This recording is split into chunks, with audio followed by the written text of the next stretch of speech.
Hello, welcome back. In the last screencast, we talked about active record basics. And if you go to the show notes, if you go to my application, Zambezi.app, and you go to the show notes, let's start all over, Zambezi.app. And then if you click on that screencast number 18 on the left, I'm going to click on it. In the show notes there, I briefly talk about the M, which stands for model in MVC. So I thought it would be good to just continue from there, talk a little bit more about the Rails MVC architecture. If you are wondering what application I'm using, this is the application that I have. If you go to github.com/kcny, you're welcome to clone my application. Just click on repository 60, where it says repository there, repositories, I mean. And then it's the one called blog 22. So you can click on blog 22. And then on the right there, you can click on clone or download, any of those. You can either clone it or download it. Okay. I'm going to close this. And then if you need more information on the MVC model, I would recommend going to the Rails guides and also api.rubyonrails.org. You get more information here because this is going to be brief. All right, so let's get started. Rails MVC architecture.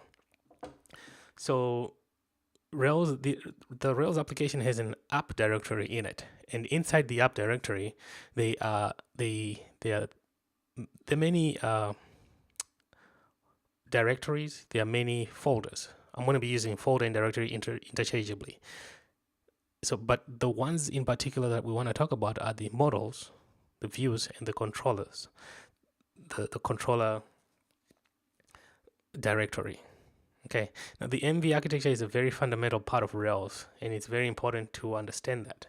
Let's go into the application here and just take a quick look at what we're talking about first before we move on with that presentation.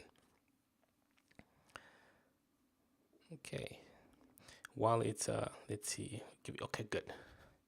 So I'm using Vim, and I just opened up the application blog 22, and there's the tree on the left. So the directory that I was talking about is the one called app. If you open it up, there are several directories in there, but the ones that we're talking about are the model, that's the M, the view, that's the V, and the C, that's the controller. Okay, let's go back and look at a diagram. So when a user makes a request, so let's say you go to someone's website, you request for their blogs. Let's say it's the first blog. That information is sent to the controller. The controller makes the decision to, it has the code that helps it make a decision on how to retrieve the information that you're requesting. In this case, in our example, it's a post or a blog. It'll get it from the model. Recall in our application, we have a post model. So this is where the controller will send the directive for the model to retrieve the posts. Let's say it's post number 1, it'll be retrieved from the database. Okay, so the model has all the code that it needs to retrieve the information from the database. For example, it might be a PostgreSQL database, it might be MySQL, it might be SQLite.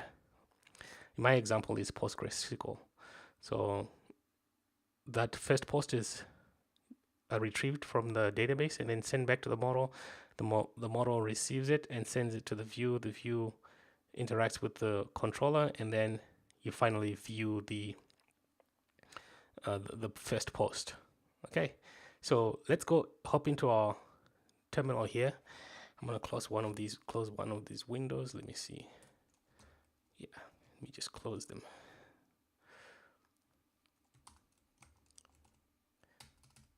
I'll just start up another one so on the right there. I'm gonna fire up the server so you can see what's going on, and I'll quickly grab. Okay, start all over. Rails server. That's what I was trying to write. If you notice, I missed the S, but now it's back. Our server is up and running now. And then let me make this a little bit smaller so we can. Okay. so you can see what's going on. I want to show you what that diagram is doing. Okay, so we talked about the browser. I'm gonna go to the site, and you see on the right there, this is I made a call to the home page. Then what happened? It was processed by the controller.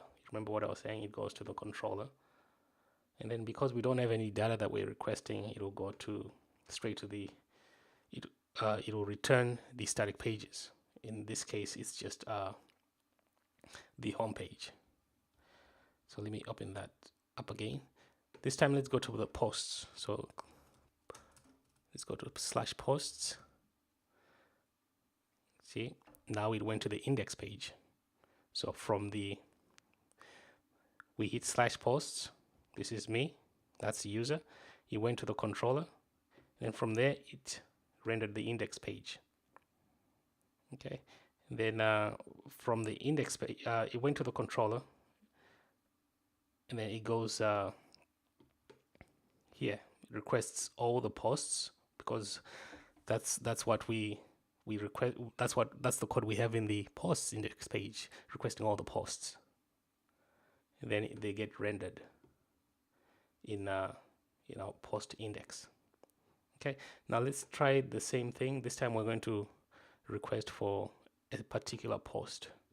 So let's say, let me just hit all, and then I'm going to click on show. So this is the first post at the top there. I'm going to click on it, and just watch what happens on the right. So click on the show. You saw some movement there. So what happened? I requested for the first post. It was taken, that request went to the controller. The controller interacted with the database to say, hey, I want the first post, ID number 1 right there. Okay, and then it gets returned, and we eventually see it in the show page. This is the show page, and all of this is right here. If you look on the right, the code is written in the views, pages, posts, and then here's the show page. That's where that code is to see all this. All right, so let's move on and wrap this up.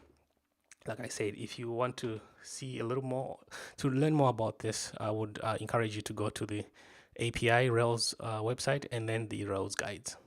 Okay, so the M is for model.